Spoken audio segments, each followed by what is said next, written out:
Okay, so we need the milk in a bowl and we're gonna add the melted butter on top of it. Add 1 tablespoon of honey for some sweetness instead of sugar here and the dried yeast.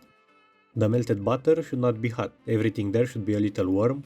Give it a mix and let it sit for 5 minutes. Meanwhile, in another bowl, have the flour and add the sugar and salt, some tiny whisk action, and then add the wet ingredients on top of it. You can add some vanilla extract if you'd like to. We're gonna use the dough hook on a stand mixer and we're gonna let it mix for around 5 minutes. At that point, if the dough is too sticky, add a teaspoon of oil. If after that it's still too sticky, add around 10-50 grams of flour. The dough at the end should be a little sticky. Usually when it gets into a ball form and the base is somehow sticky, it should be ready. See, it sticks to the ball here and there, but the dough is not too wet or impossible to work with. It doesn't remain on my hand after I touch it either, so that's what we're looking for. Anyway, add a little oil into the bowl and add your dough to it. Cover it and let it sit for around 2 hours. Do a derp face and punch it, or just punch it.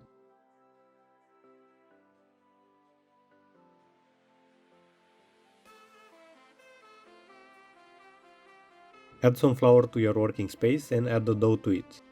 Some more flour and shape it in a rectangle as much as you can. I can make a perfect rectangle, I always have problem with this stuff, I just never learn.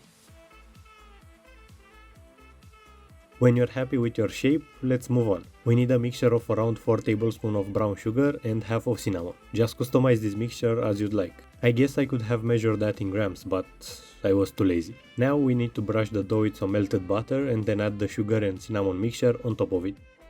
I also added some apples that I cut in cubes before this, so yeah, cut some apples before rolling the dough. Add as many as you want, but don't overfill this. Press them a little here and there and roll the dough. You can pre-cook the apples in a pan with a little butter. It gives them a softer texture, but I wanted them to be baked in the oven only. I cut the ends because those end parts are always ugly.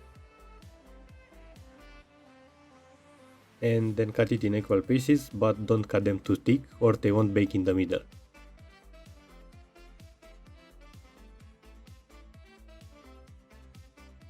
Stack them in a round pan or whatever pan you have.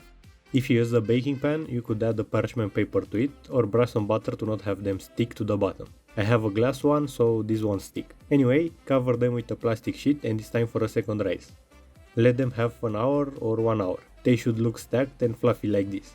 Bake them at 175 degrees Celsius for around 25-30 minutes. Just check on them, usually when they got a nice brown color on top, they're done. We're gonna make some icing now. I added some powdered sugar that had very little cinnamon in it and some milk.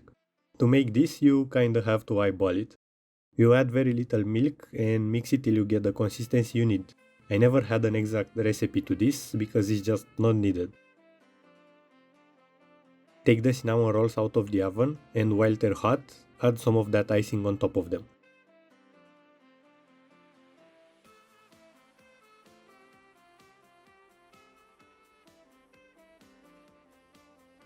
I had no other way to get them out of the pan but like this, not gonna lie, my heart skipped a bit here.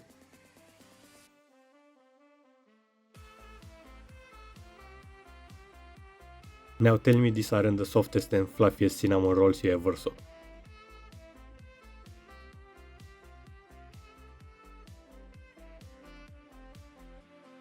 I can't even describe the smell, these are just amazing.